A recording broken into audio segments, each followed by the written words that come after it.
राष्ट्रसंत विद्यानिकेतन प्राथमिक शाळा उमरखेड, वर्ग 7वा. विषय आहे आपला सामाजिक शास्त्र. म्हणजे सेतू अभ्यासक्रमामध्ये आपण इयत्ता 6वीच्या विषयी आपण माहिती जाणून घेऊया. यामध्ये आपल्याला वैदिक संस्कृती हा जो पाठ आलेला आहे तो इयत्ता 6वीमधील इतिहास या पुस्तकातील पाठ आहे.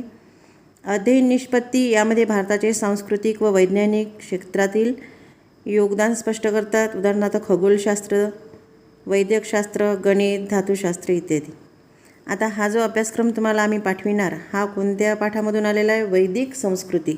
तर यासाठी आपल्याला काय करावं लागेल? इयत्ता 6वीच्या पाठ्यपुस्तकातील माहिती जाणून घ्यावं लागेल आणि त्यावरून मग पहा इथे अशा प्रकारचे जे प्रश्न आहेत आम्ही तुम्हाला फोटो काढून पाठवत आहोत ते सोडवायचे आहे. वैदिक काळातील भाषा कोणती? दुसरा आहे सर्वाधिक प्राचीन साहित्य कोणते? तिसरा आहे आपल्या आहारामध्ये कोणकोणते पदार्थ असतात?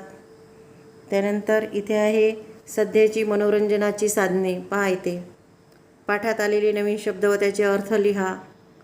त्यानंतर हे जे फोटो आहे हे मी तुम्हाला पाठवेलच, पण त्यासाठी आपल्याला या अभ्यासासाठी जी माहिती जाणून घ्यायची आहे ती आहे इयत्ता 6वीमधील पाठ 4 वैदिक संस्कृती. आणि मग यावरून आपल्याला हा जो घटक आहे हा सोडवायचा आहे. त्यासाठी आपण बघणार आहोत वैदिक संस्कृती इयत्ता 6वी. यामधील माहिती आपल्याला जाणून घ्यायची आहे. आता तुम्हाला प्रश्न सोडवण्यासाठी पहा या पुस्तकाचा कशा प्रकारे उपयोग होईल. आपण व्हिडिओद्वारे हा पाठ तुमच्यापर्यंत पोहोचत आहोत. तर यामध्ये वैदिक संस्कृती, वैदिक वाङ्मय, कुटुंबव्यवस्था, दैनंदिन जीवन, शेती, पशुपालन, आर्थिक आणि सामाजिक जीवन, धर्मकल्पना, शासनव्यवस्था. आता यामध्ये आपल्याला 4.1 मध्ये वैदिक वाङ्मय, वेद वाङ्मयावर आधारलेली संस्कृती म्हणजे वैदिक संस्कृती होय. वेद हे आपले सर्वाधिक प्राचीन साहित्य मानले जाते. आता सेतू अभ्यासामध्ये तुम्हाला पहिलाच प्रश्न आलेला आहे की सर्वाधिक प्राचीन साहित्य कशाला मानले जाते? तर ते आहे वेद. हे त्याचं उत्तर आहे. त्यानंतर पहा इथे वेदांची निर्मिती अनेक ऋषींनी केली. वेदातील काही सूक्ते स्त्रियांनाही स्फुरलेली आहेत. वैदिक वाङ्मयाची भाषा संस्कृत होती. वैदिक वाङ्मय अत्यंत समृद्ध आहे. ऋग्वेद हा त्यातील मूळ ग्रंथ मानला जातो. तो काव्यरूप आहे. ऋग्वेदासह यजुर्वेद, सामवेद आणि अथर्ववेद असे 4 वेद आहेत. या 4 वेदांच्या ग्रंथांना संहिता असे म्हणतात. वेद म्हणजे जाणणे. त्यापासून वेद ही संज्ञा तयार झाली. तिचा अर्थ ज्ञान असा होतो. मौखिक पठणाच्या आधारे वेदाचे जतन केले गेले. वेदांना श्रुती असेही म्हणतात. ऋग्वेद संहिता, ऋचांनी बनवलेला वेद म्हणजे ऋग्वेद होय. ऋचा म्हणजे स्तुती करण्यासाठी रचलेले पद्य. अनेक ऋचा एकत्र गुंफून एखाद्या देवतेची स्तुती करण्यासाठी तयार केलेल्या काव्याला सूक्त असे म्हणतात. ऋग्वेद संहितेत विविध देवतांची स्तुती करणारी सूक्ते आहेत. यामध्ये यजुर्वेद संहिता, यजुर्वेद संहितेमध्ये यज्ञात म्हटले जाणारे मंत्र आहेत. यज्ञविधीमध्ये कोणत्या मंत्राचे पठण केव्हा आणि कसे करावे याचे मार्गदर्शन या संहितेत आहे. पद्यात असणारे मंत्र आणि गद्यात दिलेले त्या मंत्राचे स्पष्टीकरण अशी या संहितेची रचना आहे. आता इथे माहीत आहे का तुम्हाला? यामध्ये बघा काही सूक्तांचा मराठी भाषेत अर्थ: हे देवा खूप पाऊस पाड, आमच्या शेतात भरघोष पीक येऊ दे, आमच्या मुलाबाळांना भरपूर दूध दुभते दे, गायी आमच्या घरी येवोत, आमच्या गोठ्यात त्या आनंदाने राहोत, त्यांना पुष्कळ वासरे होत, लोक हो चला उठा, उशेच्या आगमनाबरोबर अंधार नाहीसा झाला आहे आणि प्रकाशाचे आगमन होत आहे. उशेने सर्व विश्वाला जागे केले आहे. आपण आपापले उद्योग करून धन मिळवूया. आता इथे यामध्ये सामवेद संहिता पहा. या पाठाचे तुम्ही या व्हिडिओद्वारे जर वाचन केले तर तुम्हाला या सेतू अभ्यासक्रमाची उत्तरे सोडवता येईल. सामवेद संहिता, काही यज्ञविधीच्या वेळी तालासुरात मंत्र गायन केले जाईल. ते गायन कसे करावे याचे मार्गदर्शन सामवेद संहितेत केले आहे. भारतीय संगीताच्या निर्मितीमध्ये सामवेदाचा मोठा वाटा आहे. यानंतर आहे अथर्ववेद. अथर्ववेदाच्या संहितेला अथर्व ऋषीचे नाव देण्यात आले आहे. अथर्ववेदात दैनंदिन जीवनातील अनेक गोष्टींना महत्त्व दिलेले आढळते. आयुष्यात येणाऱ्या संकटावर, दुखण्यांवर करण्याचे उपाय त्यात सांगितलेले आहेत. तसेच अनेक औषधी वनस्पतींची माहितीही त्यात दिलेली आहे. राजाने राज्य कसे करावे याचेही मार्गदर्शन त्यात केलेले आहे. संहिताच्या रचनेनंतर ब्राह्मण ग्रंथ, आरण्यके, उपनिषदे यांची रचना केली गेली. त्यांचाही समावेश वेद वाङ्मयात केला जातो. आता इथे ब्राह्मण ग्रंथ यामध्ये यज्ञविधीमध्ये वेदांचा वापर कसा करावा हे सांगणाऱ्या ग्रंथांना ब्राह्मण ग्रंथ म्हणतात. प्रत्येक वेदाचे स्वतंत्र ब्राह्मण ग्रंथ आहेत. त्यानंतर आरण्यके, अरण्यात जाऊन एकाग्र चित्ताने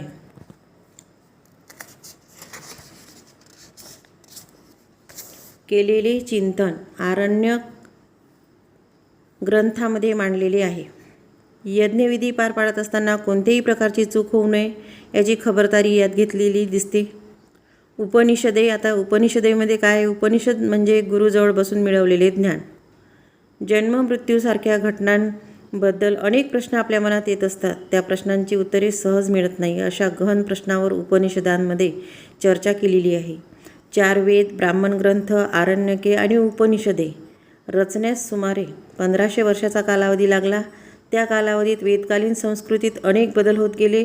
त्या बदलाचा आणि वेदकालीन लोकजीवनाचा अभ्यास करण्यासाठी वैदिक वाङ्मय हे महत्त्वाचे साधन आहे. त्यानंतर आहे 4.2 मध्ये कुटुंब व्यवस्था, दैनंदिन जीवन. आता वेद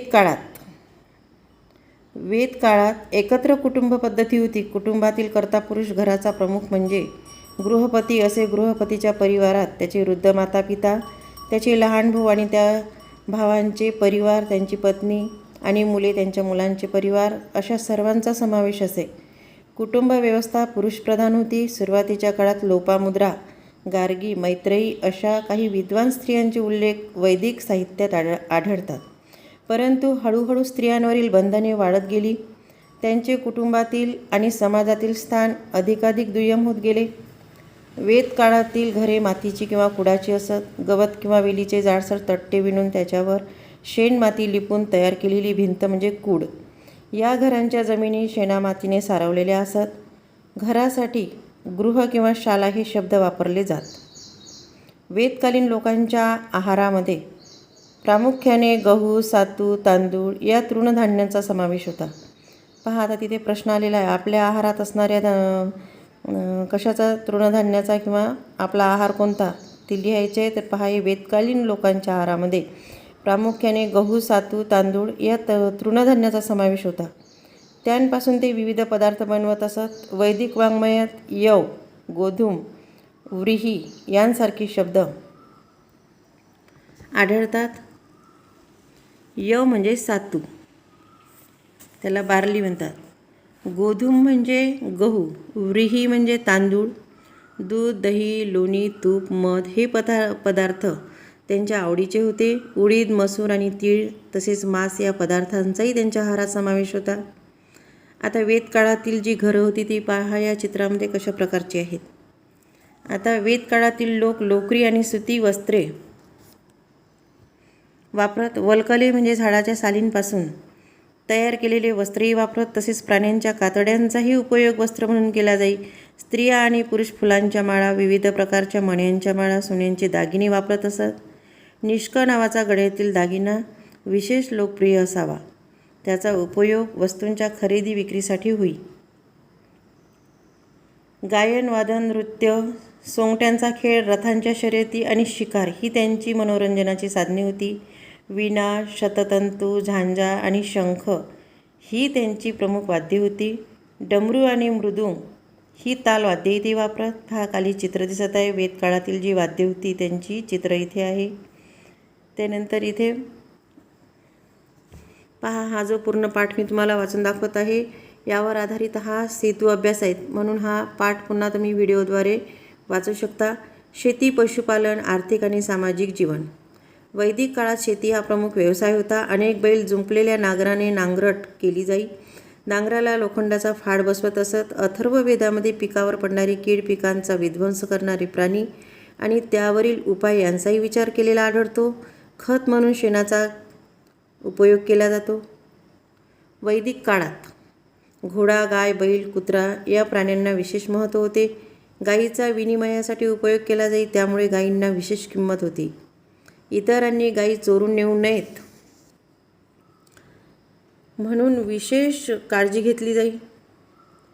घोडा हा अत्यंत वेगाने पळणारा प्राणी.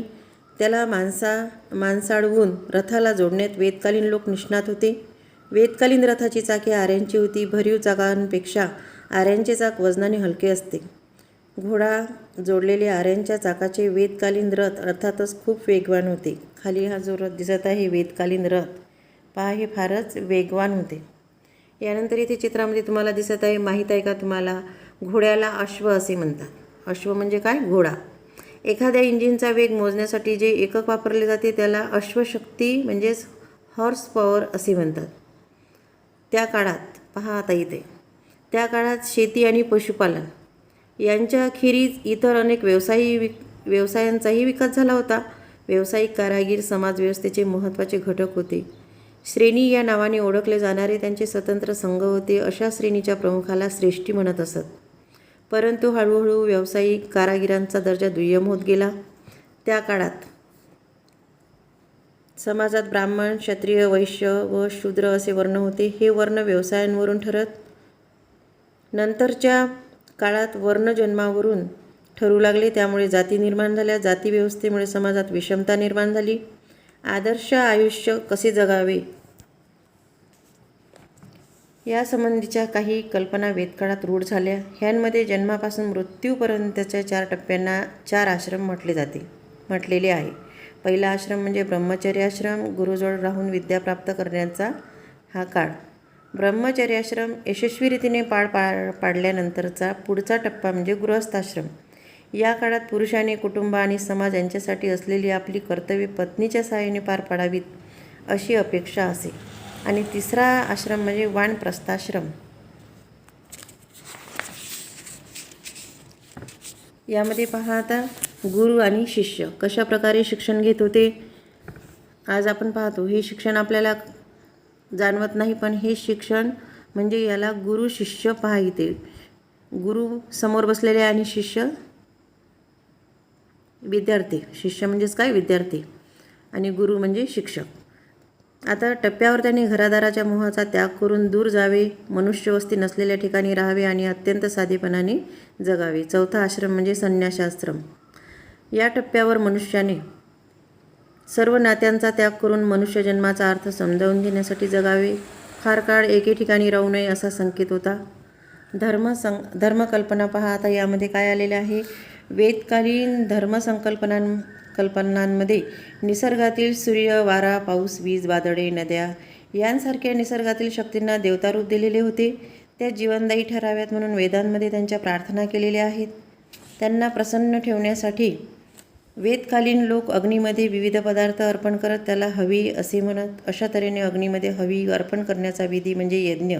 सुरुवातीला यज्ञविधीचे रूप साधे होते, पुढे त्याचे नियम पहा. आता इथे यज्ञ दिसत आहे तुम्हाला. यापुढे आणखी ते नियम कशा प्रकारे झाले पहा. हे नियम अधिकाधिक कठीण होत गेले. ते कठीण यज्ञविधी पार पाडणाऱ्या पुरोहितांचे महत्त्व त्यामुळे वाढत गेले. वेदकालीन लोकांनी सृष्टीचे व्यवहार कसे चालतात याचाही विचार केला. उन्हाळ्यानंतर पावसाळा, पावसाळ्यानंतर हिवाळे हे नियमित असणारे सृष्टीचक्र आहे. सृष्टीचक्र आणि त्याच्या गतीने फिरणारे जीवनचक्र याला वेदकालीन लोकांनी ऋत असे नाव दिले. प्राणीमात्राचे जीवन हाही एक सृष्टीचक्राचाच एक भाग आहे. सृष्टीचक्रात बिघाड झाल्यावर संकटे येतात. तसे होऊ नये म्हणून प्रत्येकाने काळजी घ्यायला हवी. कोणीही सृष्टीचे नियम मोडू नयेत असे वागणे म्हणजे धर्माप्रमाणे वागणे असे समजले जाईल. चला चर्चा करूया. सृष्टीचक्रात बिघाड कशामुळे होऊ शकतात ते होऊ नये म्हणून तुम्ही कोणते प्रयत्न कराल. उदाहरणार्थ पाऊस कमी पडला तर पिण्याच्या पाण्याचे नियोजन कसे कराल. यानंतर आहे शासन व्यवस्था. वेदकाळात प्रत्येक ग्राम वसाहतीचा एक प्रमुख असे, त्याला ग्रामणी असे म्हणत. अनेक ग्राम वसाहतीचा समूह म्हणजे विश, याच्या प्रामुख्याला विशपती असे म्हणत. अनेक विश मिळून जन तयार होत. असे पुढे जन जेव्हा एखाद्या विशिष्ट प्रदेशात स्थिरावले तेव्हा या प्रदेशाला जनपद म्हटले गेले. जनच्या प्रमुखाला नृप किंवा राजा म्हटले जाई. प्रजेचे रक्षण करणे, कर गोळा करणे आणि उत्तम राज्यकारभार करणे ही राजांची कर्तव्ये होती. राज्यकारभार उत्तम रीतीने चालण्यास सहाय्य करण्यासाठी राजाने अधिकारी नेमलेले असत. पुरोहित आणि सेनापती हे विशेष महत्त्वाचे अधिकारी होते. कर वसुली करण्यासाठी नेमलेल्या अधिकाऱ्याला काय म्हणत असत? भागदूत भाग म्हणजे वाटा. जनाच्या उत्पन्नातील राजाचा भाग गोळा करणारा तो भागदूत. राजाला मार्गदर्शन करण्यासाठी सभा, समिती, विध आणि जन अशा 4 संस्था होत्या. त्यांमध्ये राज्यातील लोक सहभागी होत. सभा आणि विध या संस्थांच्या कामकाजात स्त्रियांचाही सहभाग असे. राज्यातील श्रेष्ठ व्यक्तींच्या मंडळात सभा म्हणत, तर लोकांच्या सर्वसाधारण बैठकीत समिती असे म्हणत. समितीमध्ये लोकांचा सहभाग असे. पुढे वैदिक प्रवाह, विचारप्रवाह, स्मृती व पुराण नावाचे वाङ्मय निर्माण झाले. वेद, स्मृती, पुराणे, स्थानिक लोकधारणा इत्यादींवर आधारलेला धार्मिक प्रवाह कालांतराने हिंदू या नावाने ओळखला जाऊ लागला.